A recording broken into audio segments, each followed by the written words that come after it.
फकीर जा गुफ्तान त भले आए भला पिरी मिठा थी मेहमान तुझी आजियां कया इज्जत सां तोखे खट ते विहारिया खान सालन खां सिक हुई इहो अंदर में हो अरमान मौला तोखे आहे मोकिलियो महबूब करे मेहरबान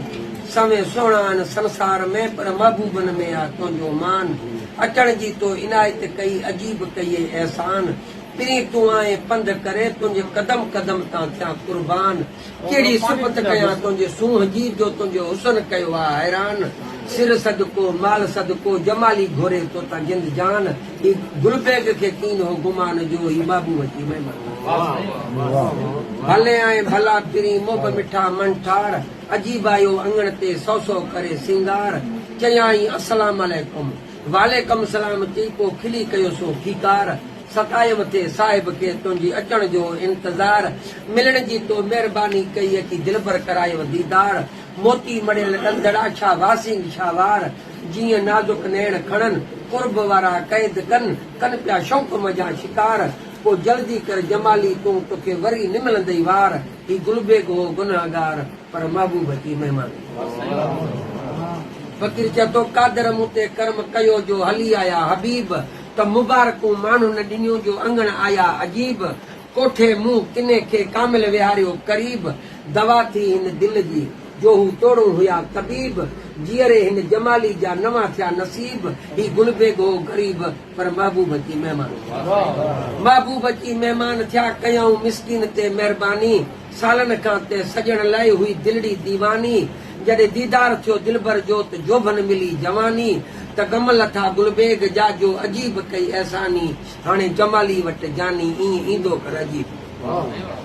ईंदो कर अजीब तूं तोखे जानी चवां मां जीउ हे कर विहारे हीअं में आए हंध तुंहिंजो हीउ जाइ जे जिगर में मता सजण लॻई न सीउ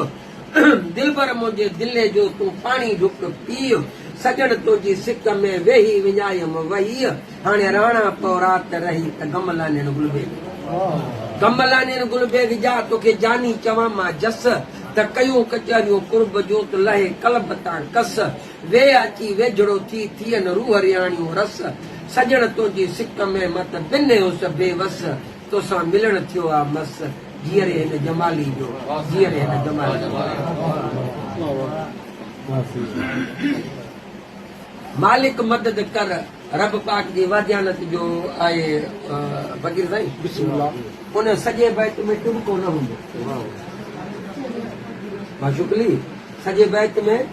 टुबको न हूंदो बिना नुक्ते वारो मालिक मदद कर मौला कर का मेहर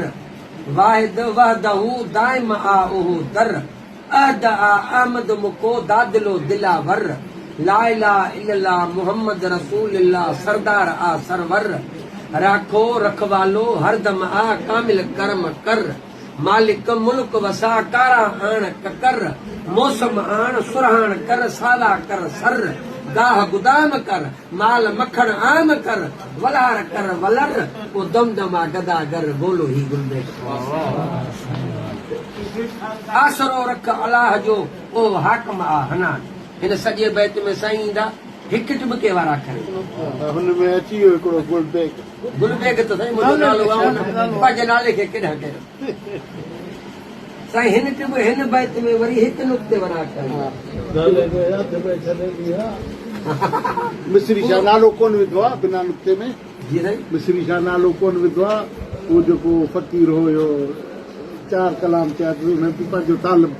फ़क़ीर उन बि ॿिए जो नक्तो माना पंहिंजो नालो कोन विधो आहे उनजा बि 4 शहर आहिनि बिना पोइ थी सघे थो उनजी वरी उस्ताद उहे वॾा असांजो जहिड़ो मिस्री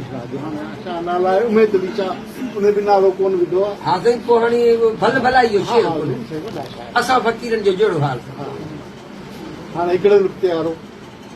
उन में फ़क़ीर चए थो त आसरो रख अलाह जो ओ हाकम आ हनान हद हिसाब न आ उन जो ओ साहिब आ सुबहान जिन मलाइक हूरूं दिलबर जा दरबान हर जा हाज़र नाज़र ओ रब आ रहमान ला इलाहा इल्लल्लाह मुहम्मद रसूलुल्लाह ओ काफर ला आ कान गुनाह गुलबेग जा माफ़ कंदो मनान ओ ज़िक्र कर ज़बान सदा दुरूद दिलबर सुर राणे मूमल में हिकिड़ो साईं मुंहिंजो बैत आहे उन में चप ॿई पाण में न मिलंदा उन में फ़कीर साईं जा गुफ़्ता आहिनि त राणा तुंहिंजे रिहाण लाइ ॻणतन विधा गारा हली अच हेकर तूं जानी जी जियारा दूर नथी दोस्त तूं दिली यार दुलारा कई अच तूं काक ते एॾा करन किनारा हा कई अच तूं काक ते एॾा करन किनारा अखियूं तुंहिंजे आसरे तकन थियूं तारा अखियूं तुंहिंजे आसरे तकन थियूं तारा कंहिं गुज़री आ गुलबेग चवे सियारा ऐं उन्हारा तुंहिंजा अखियुनि ते आरा सोडा खयां सिर जुड़ वाल शुक्रिया भले भले वाह वाह बिस्मिल्लाह रखा चाहिए भली जी भली की तेरे उन